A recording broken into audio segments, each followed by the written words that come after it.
Baissons la tête, prions, prions, prions. Père, merci pour ta grâce, pour ta miséricorde, pour cette autre journée encore que tu nous donnes. Merci Père de gloire, nous croyons que tu nous conduis toujours dans la vérité. Car tu as promis que quand ton esprit viendrait, il nous conduirait dans toute la vérité. Donne-nous, Seigneur Dieu de gloire, de corriger tout ce qui était de mauvais dans nos vies et de vivre, ô Dieu de gloire, tous les jours de notre vie sans tache ni ride en attendant la venue de notre glorieux Seigneur Jésus-Christ. Avec ce peuple encore devant toi, Père, nous venons te rendre grâce pour tout ce que tu fais pour nous, pour tout ce que tu nous donnes de comprendre maintenant. Merci pour les nouvelles orientations et pour le recadrage de notre vie que tu nous as accordé maintenant. Donne-nous d'être sérieux avec nous-mêmes et envers toi. De vivre, Père de gloire, non pas pour plaire aux hommes, mais pour plaire à toi seul qui es venu à la croix et mourir pour nos péchés. Que ton nom seul soit élevé au nom du Seigneur Jésus-Christ. Amen. Amen. Bonsoir à Libreville. Bonsoir, frère Junior. Oui, je suis à votre service. Oui, frère, j'avais une question par rapport au parlant langue. Oui. Dans 1 Corinthiens 14 là-bas, l'apôtre Paul donne les instructions sur le parlant langue. Il dit que dans une assemblée, qu'il y ait 2 ou 3 personnes qui parlent en langue. Oui. Et à condition qu'il y ait une personne pour interpréter. Oui.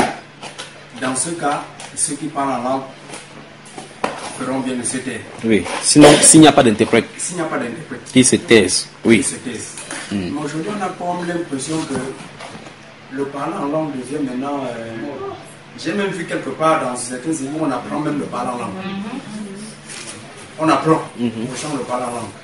Et je me pose la question mais de savoir mais d'où véritablement il tire ça et comment ça se fait. Parce que je ne comprends pas. Mais tu as eu déjà rencontré ce pasteur-là, hein? Face à face. Oui. Non, mais il ne donne aucune explication. Il dit c'est le parler en langue. Mais Ok. aucune. Là, je vous pose une question. En ayant observé qu'on apprend même à parler en langue, le don spirituel s'apprend-il? Non. Est-ce qu'on peut t'apprendre à guérir quelqu'un? Non. C'est qu'il y a un problème, c'est que ce n'est pas un don de Dieu.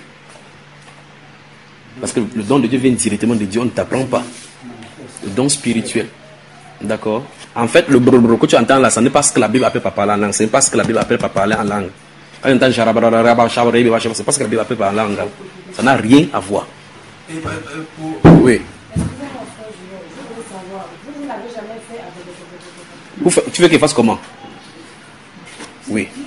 Et pour revenir un peu à. Oui. Et pour revenir un peu Un par rapport à la Corinthien. Bible. Oui. Je me rends Là, compte- ici, suis attentivement. je me rends compte que dans les actes des apôtres, Oui. lorsqu'ils étaient dans la chambre haute, Écoutez très attentivement. lorsqu'ils ont reçu le Saint-Esprit, Oui.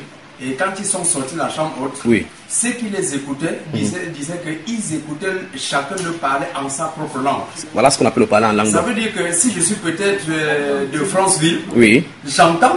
C'est que l'autre quelqu'un dit. dire, il n'est même pas de Franceville, mais il parle en Il ma parle. langue. C'est ce que la Bible appelle parler en langue, pas l'autre que vous avez aujourd'hui. Mais là, maintenant, tu viens de confronter la Bible avec ce que vous voyez sur le terrain. La Bible appelle donc ça parler en langue. Pas ce que les pasteurs font là maintenant. D'ailleurs, il y a les enseignements là-dessus. L'introduction sur le parler en langue. Et j'avais une deuxième question. Posez votre question sur votre service. Et je disais que j'étais quelque part Oui. avec des amis. Oui. Et ce monsieur qui était venu pour un séminaire, Qui ça, frère? comment il s'appelle? C'était Bianca Monoré. Qui? Bianca Monoré. Attends, mais tu as créé ça sur ton frère? Ah, ok. Je crois qu'il t'a aussi fait du bien. Il t'a aussi fait du bien. Lorsqu'il était à Libreville, il habitait à Rapotombo, l'hôtel qui était à l'innovation. Il venait d'où? Du Cameroun. Ok. Et il s'appelle comment? Bianca Monoré. Bianca Monoré. Oui. Il a son ministère ici aussi. Non, il était invité à Baye Raconte. Va on raconte. Oui, Il y a pas à raconter aussi ici. Oui, j'ai allé sur moi. Donc tu as laissé moi aussi ici au Gabon. En fait, c'est l'une des églises qu'il a laissées, c'est plus qu'il ne vient plus au Gabon. Ok. Donc, et ce monsieur a quitté le Cameroun pour son assemblée là-bas. Voilà, en fait, on disait c'est lui qui l'avait envoyé. Ok. Ah. Puisqu'il ne pouvait plus venir ici, il ne vient plus d'abord ici, donc il l'avait envoyé. Pourquoi il ne vient plus? Mais il a eu certains problèmes ici et puis. Il a décidé de ne plus mettre pied. L'interdiction de revenir au Gabon. L'État, hein? Oui. Qu'est-ce qu'il a fait? Vous êtes au courant de ça, hein? Qu'est-ce qu'il a fait? En fait, bon, l'histoire n'est pas trop claire parce que c'était à bouche à oreille, tout ça. Bon, on ne sait exactement pas ce qui s'est passé. Donc, ce qui fait que cet homme est venu là-bas, il avait un séminaire. Et j'étais avec certaines personnes. Et ces gars-là avec qui on était, puisqu'il recevait les gens à l'hôtel. Et d'après ce qui était parti... Attends, le séminaire s'est passé à l'hôtel? Non, le séminaire s'est passé à l'église, mais il recevait à l'hôtel. Ok, on le loge à l'hôtel. On le loge à l'hôtel. Et c'est là où il reçoit. Voilà, c'est là où il reçoit. Donc si quelqu'un veut le voir, oui, dans la journée, il part là-bas. Oui. Voilà. Donc, ces gars avec qui j'étais sont partis là-bas. Oui. Et il disait à un an que non, Dieu t'appelle à le servir. Oui. Et quand le gars arrive donc là-bas, on payait les consécrations. C'est-à-dire quoi? Quand tu payes comment?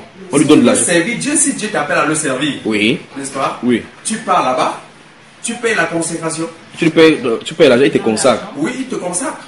C'est-à-dire tu veux servir Dieu, tu le payes, il te consacre. C'est terrible, hein? Et le montant de la consécration, je pense que celui-là m'avait dit c'était à la hauteur de 700 000. Et donc quand le gars a payé 700 000 francs, il a payé. Les gens ont payé. Il a payé et on l'a consacré.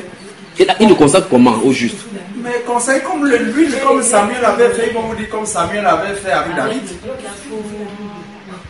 Donc en fait, il a consacré le gars. Oui. Mais ce qui m'a étonné, c'est qu'au sorti de là, le gars pouvait déjà te donner les versets de la Bible sans même voir. Oui. Le gars pouvait déjà prêcher. Donc quelque chose lui est arrivé. Quelque chose lui est arrivé. Et il a acheté ça à 700 000. Le gars pouvait déjà prêcher. En fait, je me suis rendu compte que le gars fait exactement comme le pasteur là. Comme lui. Voilà. Ça veut dire qu'il lui a donné quoi?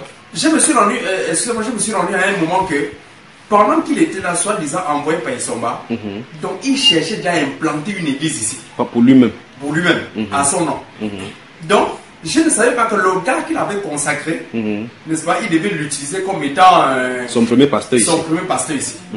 Et c'est ce qui s'est passé en fait. Oui. Et celui-là, il était avec toi? Il était avec moi. Fini de parler, mais poser la question maintenant, comment après ça votre relation a eu lieu? Continue. En fait, le gars était avec moi. Je me suis rendu compte que après ça, quand il est parti, le gars me dit un jour, mais j'ai maintenant une cellule de côté de IAI. Je dis, mais indique-moi où la cellule se trouve. L'IAI, c'est le carrefour qui a donné le nom au centre informatique inter-africain là. Oui. En fait, donc, il y a un quartier qu'on appelle IAI. l'IAI. Voilà. l'IAI. Donc, le gars avait déjà une église là-bas. Oui. Il m'a donc invité là, je suis parti. Quand je vois le gars faire, c'est la même chose que lui. Oui, il faisait. Oui. Et tu te demandes à quel moment il a appris tout ça. Je te me pose, mais à quel moment est-ce qu'il a appris ça? Qu'est-ce qui se passe? En fait, toute la prédication ne tourne qu'au sujet du sacrifice, offrande, machin, parti, patata. Alors qu'avant, il ne connaissait pas ça. Il ne connaissait pas ça. Je dis, mais qu'est-ce qui se passe? Donc, et j'ai trouvé ça anormal. J'ai commencé à dire au gars, non, s'il te plaît, parce que là, je vois que les choses, ça là, ça me dépasse hier. Donc, ce qui fait que notre relation, vraiment, ça s'est arrêté là. Ça s'est arrêté. Donc, quand on se voit, on se dit bonjour, bonsoir, mais vraiment, histoire du ministère ou de l'église, tout ça. Bon, donc, finalement, il est grand homme de Dieu maintenant ici. Mais il est grand homme de Dieu. Et beaucoup de personnes vont là-bas donner le sacrifice. Beaucoup de personnes, puisque c'est de ça qu'il prêche. C'est ce qu'il. En fait, il vous amène dans la Bible, il vous torture l'esprit avec les passages bibliques. C'était. Ça, c'est une conspiration mondiale, dirait quelqu'un. En fait, je voudrais savoir, mais comment ça s'explique? Comment ça peut se faire? La Bible, ta Bible, dit dans 2 Corinthiens chapitre 11, les versets 4 et 5, que si vous écoutez un autre évangile, vous allez recevoir un autre esprit, parce qu'on vous a donné un autre Jésus. C'est ce que la Bible installe. C'est pour ça qu'ils prêchent un autre Jésus. Et la Bible déclare qu'ils sont ennemis de la croix du Seigneur Jésus-Christ. Maintenant, lisons un truc qui les caractérise. Maintenant, ouvrez Philippiens chapitre 3.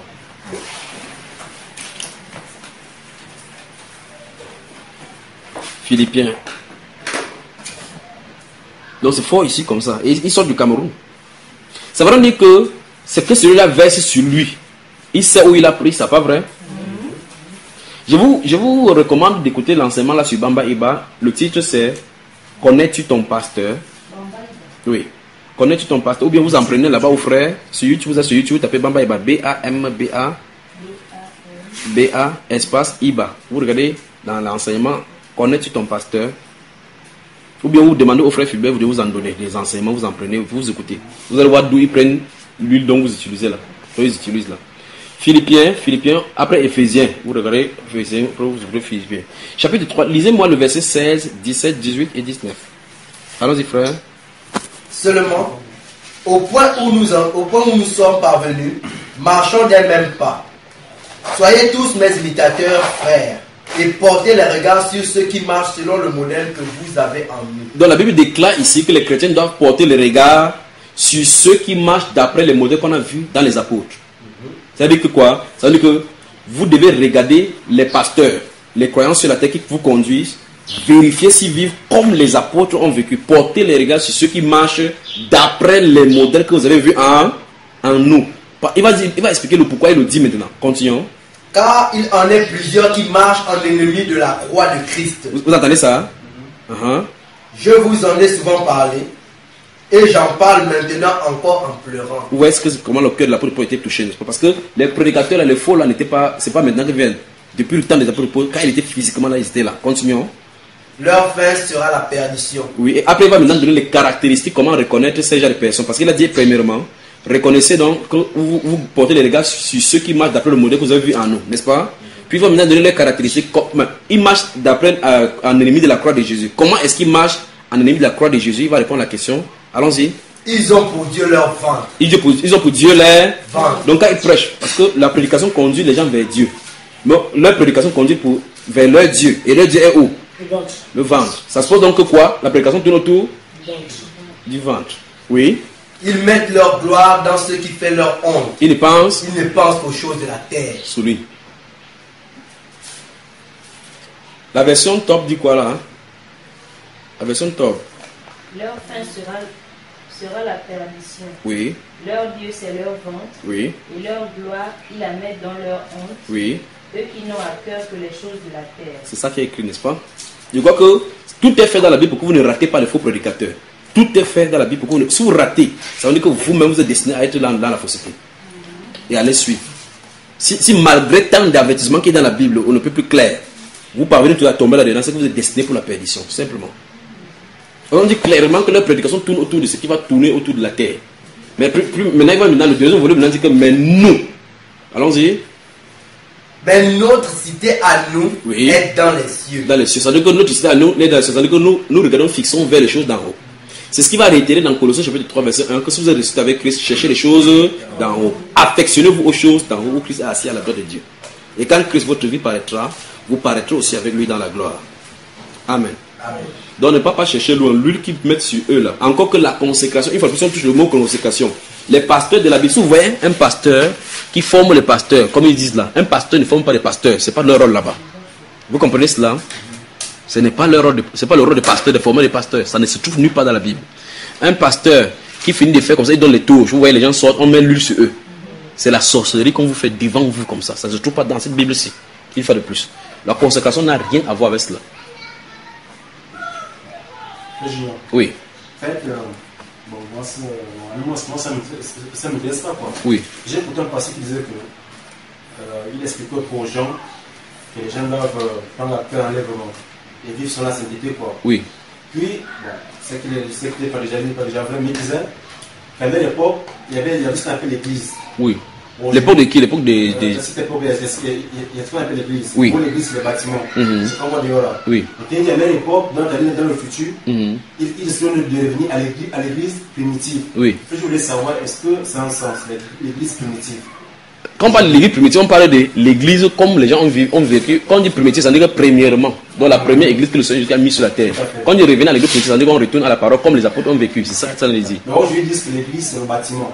C'est la dénomination. Ça a changé où donc? Où est-ce que ça a changé? Où est la transition?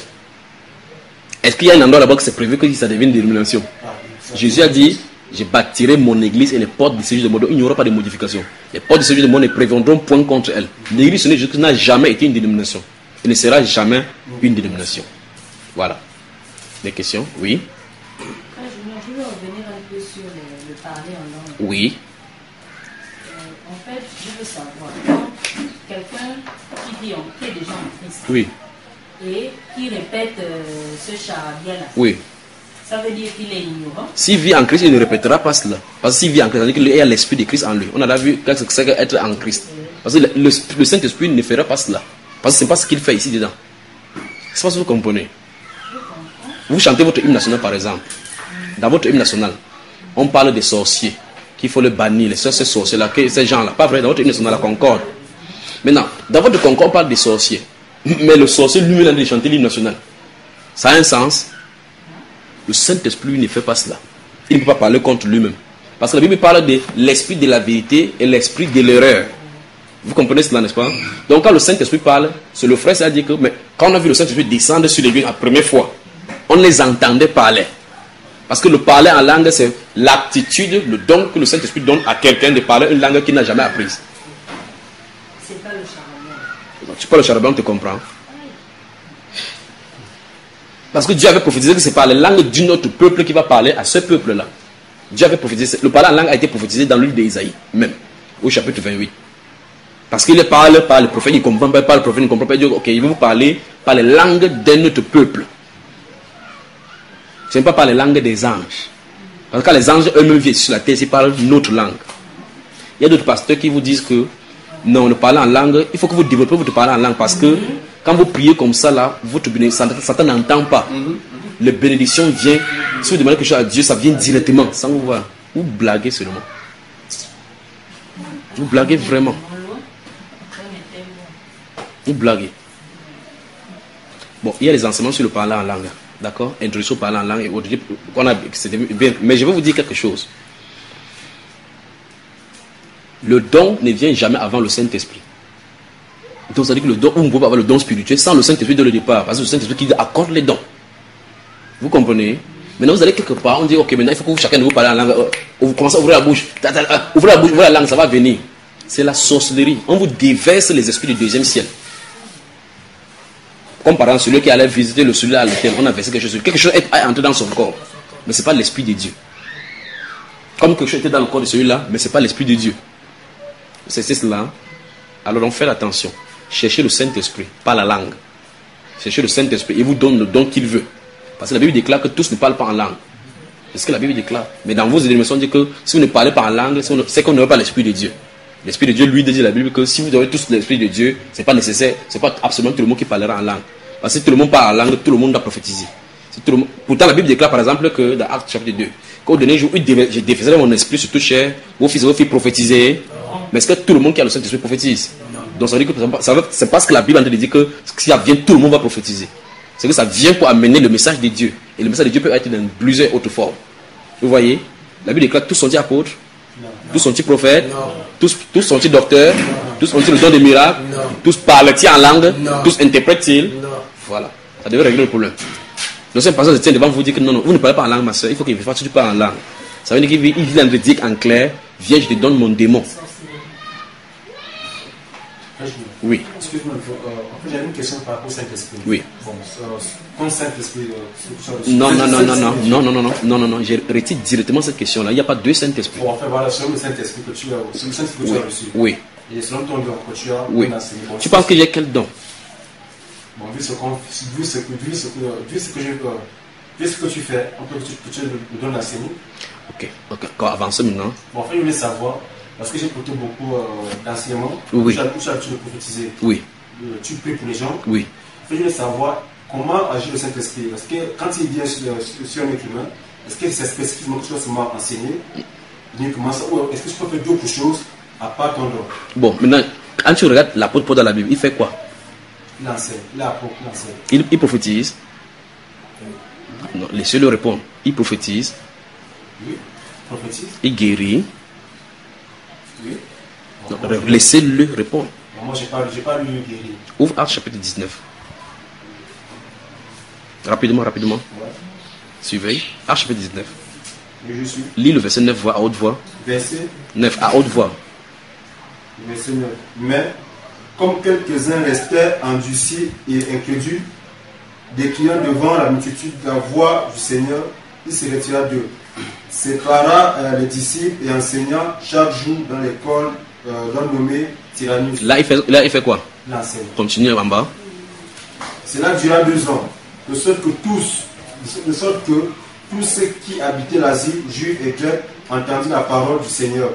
Et Dieu faisait des miracles extraordinaires par les mains de Paul. Continue, c'est pas fini. Au point où? Au point qu'on appliquait sur les malades des linges ou des mouchoirs qui avaient touché son corps, et les maladies les quittèrent, et les esprits malins sortaient. Regarde-moi. Qui faisait ça? Saint-Esprit. Saint-Esprit. Donc le Saint-Esprit agit en chacun comme il lui plaît. Ce n'est pas l'homme qui a le Saint-Esprit qui contrôle le Saint-Esprit. Le Saint-Esprit n'est pas contrôlable parce que ce n'est pas une puissance. Le Saint-Esprit, c'est une personne qui vient pour t'octroyer quelque chose. Vous savez, là-bas, on a dit que et Dieu faisait des miracles au travers de Paul. D'accord? L'apôtre va venir et dire que, si tu lis dans Corinthiens chapitre 10, il dit que j'ai travaillé plus que eux toutefois, non pas moi, mais la grâce de Dieu qui est sur moi. D'accord? C'est pas le Saint-Esprit, on ne contrôle pas le Saint-Esprit, on ne commande pas au Saint-Esprit. D'accord, mon cher? Voilà. Donc, le Saint-Esprit vient sur toi, c'est selon le dessein qu'il a pour toi. C'est ça, c'est ici donc vous allez regarder la grandeur de Dieu. Le même Saint-Esprit vient à chapitre 2. Il y a les femmes dans l'assemblée, n'est-ce pas? Ils étaient assemblés, il y avait Marie, la mère de Jésus. Mais vous ne voyez nulle part, c'est le même Saint-Esprit qui tombe sur Marie de Magdala, sur Marie, mère de Jésus, et ainsi de suite. Même Saint-Esprit sur l'apôtre Pierre et autres là-bas. Mais pour l'apôtre Pierre, la Bible de quand il passe, c'est nombre guéri. Mais pour Marie, son Saint-Esprit lui dit silence. C'est merveilleux, pas vrai? Les pasteurs d'aujourd'hui, eux disent quand tu as ton don Saint-Esprit, les femmes, n'étouffez pas le don qui est en vous. Donc les maris, elles avaient tort de rester dans le silence, c'est ça? Parce que le pasteur d'aujourd'hui dit que non, quand le Saint-Esprit vient sur toi, c'est l'Esprit qui fait, c'est pas toi. Les femmes qui étaient là-bas, ce n'était pas le Saint-Esprit qui était sur eux, c'est l'authentique Saint-Esprit qui était sur eux. Et comme le Saint-Esprit là est authentique, il sait que les femmes doivent rester dans le silence. C'est le Saint-Esprit d'aujourd'hui là sur les femmes là qui sont le faux, ce qui est le faux. Tu vois cela? Donc, quand le Saint-Esprit est venu sur elle, elle est restée tranquille. Tu n'as jamais entendu parler de la femme de Paul, de la femme de Pierre, de la femme de Jean, de la femme de Jacques. Pourtant, ils étaient mariés. N'est-ce pas, frère? Ils étaient mariés. Pierre marchait avec sa femme, il partait de la prédication, même avec sa femme. Mais sa femme n'était pas l'apôtresse des femmes. Vous comprenez? Ça ne contamine pas la chose. Il a dit Pierre, tu es Pierre. Il n'a pas dit votre famille est Pierre. Il a dit tu es Pierre, sur cette pierre, j'ai bâti mon église. C'est à Pierre qui s'est adressé. Il n'a pas dit à Pierre et madame, monsieur et madame Pierre. Il n'y a pas de ministère des apôtres et apôtresses. Ça ne se trouve pas. Comme même son chien apôtre des chiens. Ça ne se trouve pas. C'est leur fausseté d'aujourd'hui. D'accord? Voilà. Vous allez voir chaque personne maintenant aujourd'hui. Quand il sort, sa femme, si la femme est de l'autre côté de la photo, de l'autre côté de la photo, sa femme préfère lui-même, sa femme est même docteur. Il y a même la classe maintenant, parce que sa femme est même docteur. Elle consacre même aussi le pasteur. C'est grave seulement. Donc le Saint-Esprit vient dans la vie de quelqu'un, il fait comme il le veut. Et donc là, la Bible déclare qu'à l'un, il lui donne ceci, à l'autre, il donne cela, à l'autre, il donne cela. Tu vas voir que dans l'apôtre Paul faisait cela. On dit qu'il enseignait. Pendant qu'il enseignait, les miracles se produisaient au point où on explique. Or, le miracle qui se produit au travers de l'apôtre Paul, ce n'est pas le même style de miracle qui se produit au travers de l'apôtre Pierre. L'enseignement que le Saint-Esprit travaille au travers de l'apôtre Paul, l'apôtre Pierre écoute l'enseignement et dit que waouh, il y a des points difficiles à comprendre. Mais il ne dit pas que c'est faux. Parce que le Saint-Esprit ne peut pas venir te dire que non, le Saint-Esprit qui a enseigné ici est faux. Comprends cela, n'est-ce pas? Il analyse, il comprend. La compréhension que le Saint-Esprit lui a donné de comprendre, c'est que ça vient de lui, mais ce n'est pas pour toi. Mais c'est pour les autres. Il y a des points difficiles à comprendre. Pourtant, il a l'autorité de l'Église, il a le Saint-Esprit, mais le même Saint-Esprit ne lui permet pas de comprendre et expliquer ça comme ça. Amen. Amen. Des questions? Oui, je n'ai pas compris lorsque tu as dit le don ne vient jamais avant le Saint-Esprit. Bon, on appelle le don de quoi? Le don qu'on reçoit, ce don de quoi? Mais le don, ce n'est pas quelque chose d'inné. Comment? Inné. Ah, là, il faut qu'on corrige là maintenant. La Bible déclare, répentez-vous et que chacun de vous soit baptisé au nom du Seigneur Jésus-Christ et vous recevez. Ça veut dire qu'on ne naît pas avec. Vous naissez avec vos talents. Les talents sont les capacités naturelles que Dieu vous a disposées pour pouvoir manger à la sueur de votre front. Les dons du Saint-Esprit viennent après la repentance au Seigneur Jésus et quand vous mettez dans le corps. Maintenant, souvenez-vous, les dons se trouvent dans le corps. Vous comprenez? Il n'y a pas de don avant d'entrer dans le corps. Si vous avez le don, vous voyez les choses comme on dit que l'enfant l'a guéri quand il a le corps. Il a un esprit de divination, il faut le délivrer. Vous avez bien compris? Même si les gens se fâchent, c'est quand même la vérité. C'est la vérité de la Bible. Les seules personnes qui ont le don, et donc, ce n'est pas le don spirituel ici, c'est le don de leur esprit, parce que leur esprit est comme ça, ce sont les prophètes seulement. Parce que les prophètes naissent comme ça. Vous savez, pour avoir le don spirituel, c'est dans l'église. La Bible déclare que nous avons tous en effet été baptisés dans un seul esprit pour former un seul corps. Donc il n'y a pas de don spirituel sans le Saint-Esprit dès le départ. Si vous avez les dons spirituels dans votre naissance, sans que vous ne soyez prophète, vous êtes possédé. C'est ainsi parle la Bible. Parce que la Bible déclare, répentez-vous, changez de comportement, votre façon de penser. Soyez baptisés au nom du Seigneur Jésus-Christ, le don vient. Et vous recevrez le don du Saint-Esprit. Car la promesse est pour vous. Parce que même les apôtres qui marchaient avec le Seigneur Jésus-Christ, là, ils n'avaient pas ça. Même de son vivant, ils marchaient, ils n'avaient pas. Jusqu'à Jésus dit, restez ici à Jérusalem jusqu'à ce que mon Père envoie sur vous ce qu'il a promis. C'était une promesse. Donc, ils n'avaient pas, s'ils n'avaient pas, ils ne sont pas nés avec le Saint-Esprit, d'accord? Tu as compris, ma chère? Que Dieu vous bénisse. Des questions? Oui. Je voulais vous poser une question. Oui. Par rapport à Acte 2, verset 38. Acte 2, 38, oui. Oui. Quand Pierre dit, Pierre leur dit, repentez-vous et chacun de vous soit baptisé au nom. Oui. Dans Luc, je pense dans Luc, dans les évangiles, il y a Jean-Baptiste qui dit, repentez-vous et pousser les fruits dit la repentance. Vous voulez savoir qu'est-ce qu'il veut exactement dire par là? Ça veut dire que si tu te repens, repentance, ça veut dire, en grec, repentance c'est métanoïa. Ça veut dire changement de mentalité, changement de direction. Oui. Tu as envie de te diriger comme ça. On te dit, change de façon de vivre. Quand tu dis change, on ne peut pas entrer de diriger dans le trou. On dit que si tu avances comme ça, tu vas entrer dans le trou. Tu dis que oui, j'ai compris, franchement, il faut que je mette ma voix en ordre. Mais tu continues toujours à avancer. Quand il dit, repentez-vous, produisez le fruit digne de repentance, ça suppose qu'il faut qu'il y ait la preuve que tu as changé de comportement. C'est ça qu'il a dit. En fait, non, c'est pas la même chose. C'est que c'est là une continuité. Les Juifs, avant que Jean-Baptiste ne vienne, les gens vivaient n'importe quoi. Il y a les Sadducéens qui vivaient n'importe quoi. D'accord? Quand les gens viennent vers Jean-Baptiste, ils disent, que ferons-nous? Il dit que celui qui a 2 vêtements, tu vois cela, dans un à celui qui n'en a pas. Ça suppose qu'il partait au temple chaque jour, mais chacun avait sa chose. Dieu ne voulait pas ça, il faut qu'il y ait une communion entre eux. Et c'est ce que nous allons voir dans la suite de l'enseignement tout à l'heure. Et on dit, ok, si tu dis que tu t'es repenti, il faut que la responsabilité de ton prochain qui souffre soit aussi ta responsabilité. Il faut prouver que tu as eu un changement. Donc maintenant, repentir en quoi? Ça veut dire, moi qui étais chiche, si va maintenant quelqu'un, je donne. Le fait que je donne maintenant montre que j'ai compris qu'il faut que je change mon état, ma façon d'agir. C'est le fruit digne de la repentance. Quand vous vous repentez, on ne peut pas vous dire que je me suis repenti. La boîte de nuit où tu partais, tu continues toujours à partir. Tu te repens, tu vivais avec un homme non marié. Tu dis que non, je continue à vivre avec lui, non, je dors. Je prie que Dieu va me révéler. Dieu t'a dit change. Parce que ça c'est mauvais. Quand il dit change, ça veut dire qu'à cet instant où tu as compris, tu dois arrêter là. Vous comprenez cela? Si tu es au bord d'un puits, tu dois te dire que non, si je ne change pas de comportement, tu vas tomber dans le puits. Tu dis que non, je vais avancer, je vais voir si Dieu va me révéler que je vais sortir du puits. Tu vas continuer, tu vas voir là où tu vas te retrouver. Donc, quand tu entends l'évangile tel que c'est là, la Bible déclare dans Hébreux chapitre 3 que si vous entendez sa voix, n'endurcissez pas vos cœurs. Donc, quand le Saint-Esprit parle à cet instant-là, tu dois prendre l'engagement. Et c'est pour cela que le baptême est un signe, est un moyen clair pour montrer clairement si tu as cru. Quand on prêche, si tu crois, je dis que si tu crois, tu dois être baptisé pour montrer que tu as changé. Le reste maintenant, tu marches en nouveauté de vie. Les enseignements sont faits pour grandir. J'ai touché le prophète maintenant. Allons-y. Et il a dit que la femme de l'apôtre Paul, la mère de l'apôtre Paul s'est baptisée. Bon,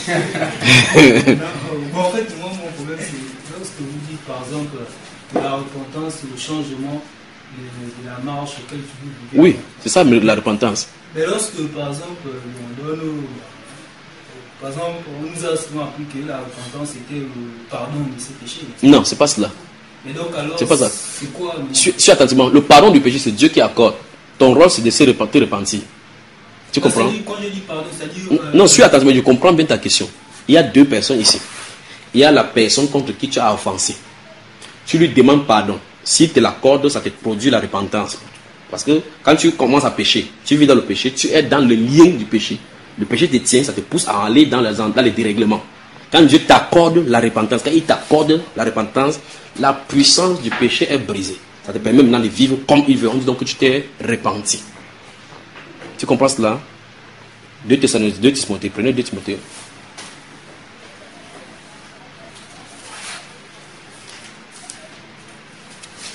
Que Dieu notre Père vous bénisse. Amen.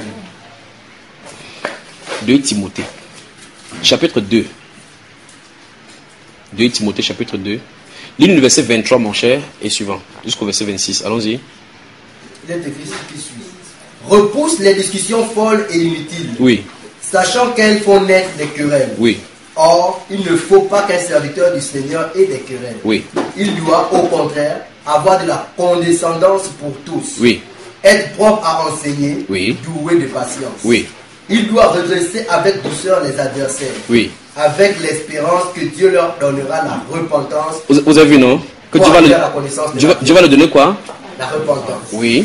Pour arriver à la connaissance de la vérité. Oui. Et que, revenus à leur bon sens, oui, ils se dégageront des pièges du diable. Vous entendez ça, n'est-ce pas? Que c'est emparé d'eux. Donc toute personne qui s'oppose à la vérité a été emparée. Le diable s'est emparé de cette personne. Donc quand tu dis n'importe quoi, il ne parle pas quoi, il ne croit pas, il ne croit pas. Il faut que Dieu lui accorde la repentance pour qu'il revienne à son bon sens. Si Dieu ne lui accorde pas la repentance, même s'il dit n'importe quoi, tu dis n'importe quoi, ça ne changera rien. En fin de compte, c'est Dieu qui pardonne les péchés. Venez t'asseoir ici, mon frère. Comme ça, celui qui s'assoit là-bas, les deux s'assoient ici. Venez, venez, venez. Bonne arrivée. Dieu venez. Frère, assieds-toi ici. Assieds-toi là, garçon. Attends, là, s'assoit ici. Viens t'asseoir ici. T'assois ici. Comme ça, tu vas poser ta question de cette façon, on va entendre. Bonne arrivée. Vérifiez que votre téléphone soit fermé. Oui, des questions? Oui, moi, c'est plutôt un truc qui s'était passé à la maison. Oui. Oui, mon petit frère était allé à l'Alliance. Quelle alliance? L'Alliance des Dieux. Alliance chrétienne. C'est une dénomination aussi. Une dénomination. Oui. Oui, bon, au sortir de là-bas, il était revenu. Il y avait une scène qui l'avait intrigué. Oui. Donc, il était venu me voir. Il m'avait fait comprendre qu'il y avait une dame qui s'était assise à un endroit où elle n'était pas permise. Oui. Que c'était un endroit plus ou moins réservé pour les gens du protocole. Oui. Et comme papa, il est chef de la sécurité. Oui. Donc, c'est comme ça que... Papa est venu le porter dehors. Non, c'était pas papa qui était chargé cette fois pour aller voir. C'était une dame qui était allée voir la femme en question. Bon, la femme en question avait dit dans la place, dans l'église de Dieu, il n'y a pas de place. Celle qui était assise là. Celle qui était assise avait répondu que dans l'église de Dieu, il n'y a pas de place. Oui. Mais mon petit frère s'était intéressé à la dame qui était restée. Et quelques temps après, elle-même, elle est quittée d'elle-même. Oui. Voilà. Donc, c'est comme ça qu'il est venu me dire la scène. Oui. Et bon, moi, j'ai pris Jacques, chapitre 2. Oui. Voilà, là où on disait que... effectivement, on ne doit pas faire les dissections des personnes. Bon, c'est comme ça. Bon, papa, il était de l'autre côté à la chambre, il écoutait plus ou moins ce qu'on disait. Oui. Et c'est comme ça que j'essayais de demander à papa que toi qui as la sécurité, est-ce que c'est ce que vous faites? Ce que vous faites, c'est normal. Bon, il m'avait renvoyé dans 1 Chronique, au chapitre 26, il m'a dit demander de lire ça. Non. 1 Chronique n'a rien à voir avec l'église. Même si elle n'aime pas quoi, on ne lit pas concernant l'église. Parce que l'église a son fonctionnement. C'était du ministère. Quel ministère alors? Ministère de la sécurité. Ministère de la sécurité. Ministère de la sécurité. Voilà, non, ça ne se trouve pas dans l'église. Il n'y a pas de ministère de sécurité dans l'église. Des portiers. Non. Les portiers, on les appelle les Kéhat. Il y a Kéhat, les enfants de Merari qui sont les Kéhat. Ce sont portiers, ce sont les Lévites. Pour être portier, dans l'Ancien Testament, il fallait être Lévite. Non, ça c'est l'explication que dans l'Ancien Testament, il y avait les portiers. On les appelle les Kéhadites et les Merari. Dans le Nouveau Testament, il n'y en a pas. Donc laisse-moi tranquillement parler, c'est mon devoir. Vous allez arrêter avec les rôles dans l'église que vous avez introduits qui ne s'y trouvent pas. Il y a le ministère des chantres, vous devez arrêter cela. Le ministère des formateurs des enfants de l'école du dimanche, vous devez arrêter. Le ministère des gardes du corps des pasteurs, vous devez arrêter. Le ministère des balayages de l'église, vous devez arrêter. Le ministère des... Je suis le portier avec le sécuritaire, le talkie-walkie pour suivre ceux qui entrent dans la bombe. Vous devez arrêter cela. Parce que la Bible déclare que l'ange du Seigneur campe autour de ceux qui le craignent. Il n'y a pas ça, ce ministère dans l'église du Seigneur. Je ne sais pas comment vous pouvez vendre votre droit de naissance comme ça. Le ministère du Seigneur Jésus dans le Nouveau Testament, c'est le ministère de l'Esprit. Tu ne peux pas prendre un chronique, c'est pas seulement dans un chronique ça se trouve, dans un roi ça se trouve. Parce que c'est David qui a prescrit comment les différentes tâches de fonction devaient être. Il y avait Jéduthun là-bas avec le tour de sa cohorte qui devait jouer la harpe devant l'Éternel. Quand l'âge de l'Éternel se passe, les Jéduthun passent là-bas avec tous les autres là-bas pour pouvoir jouer. On ne peut pas trouver ça dans la Nouvelle Alliance, ça ne se trouve pas. Il y a la Nouvelle Alliance a ses prescriptions. On ne peut pas vouloir faire quelque chose pour la Nouvelle Alliance, vous dites que non. Salomon avait dit que ce n'est pas Salomon qui a prescrit quelque chose parce qu'il ne connaissait rien de la Nouvelle Alliance. La Nouvelle Alliance est venue, Jésus a dit je bâtirai, donc c'est devant. Donc pour regarder quelque chose de l'église, ce n'est pas derrière, c'est devant. C'est après Matthieu qu'il faut regarder parce qu'il a dit à Matthieu 16, je bâtirai mon église. Si tu es dans l'église du Seigneur, il regarde devant, à partir de Matthieu 16 en montant. Tu vas, tout ce que vous allez voir, c'est là-bas dedans. Si vous rendez là à l'intérieur, vous allez voir Salomon qui bâtit le temple. Salomon bâtit le temple, il a dit aux gens d'amener. Salomon a bâti le temple de là-bas. Jésus bâtit le temple de l'Éternel parce qu'on avait dit en prophétie que c'est lui qui va bâtir à Dieu une maison stable. Il est venu surveiller la maison stable qu'il a dit de bâtir. La manière qu'il bâtit, il dit dans Éphésiens chapitre 2, vous avez été édifiés sur le fondement des apôtres et des prophètes de Jésus-Christ. Le fondement, c'est les apôtres. L'apôtre Paul a dit dans Actes chapitre 20, il dit, Actes chapitre 20, souvenez-vous de ceci. Je vous ai annoncé tout le conseil des dieux sans en rien cacher. Donc, s'il y a un conseil à savoir, les apôtres l'auront dit. Il n'a pas dit que les Salomon a ajouté, il dit que j'ai posé la fondation comme un jardin architecte. S'il dit qu'il a posé la fondation, c'est parce qu'avant ça, il n'y avait pas de fondation. Il a posé la fondation. Et un autre bâti dessus, donc, à partir de, ça doit plutôt progresser. On ne rentre pas en arrière pour voir l'ombre et le dessin qui était sur la plaque. On se comprend? Voilà. Donc, papa, ta place de sécurité n'a pas de place dans l'église du Seigneur. Ça a dans l'entreprise que vous appelez Alliance quoi là. Ça, c'est l'entreprise de cet homme-là. Dans l'église du Seigneur Jésus-Christ, Dieu ne te connaît pas comme sécurité parce qu'il n'a pas besoin de sécurité dans son assemblée. Comment, ma soeur? Je disais que tout c'est à travers ces enseignements, logiquement, nous devons prendre des décisions. Absolument. Par rapport au Seigneur. Moi, Absolument. je pense que ces rôles-là qu'on avait pour habitude de jouer, ça dépend certainement de tout un chacun par rapport à la manière dont on a appréhendé le cours. Moi, je pense que par rapport à ce qui a été dit, tout a été écrit dans la Bible. Donc, ce n'est pas des choses inventées, puisque quand vous nous enseignez, vous nous ramenez dans la parole. Et moi, je pense qu'au travers de cela, il faudrait bien que nous mettions en pratique. On n'a pas le choix. Si quelqu'un ne met pas en pratique, il a laissé tromper lui-même. On a vu ça ici.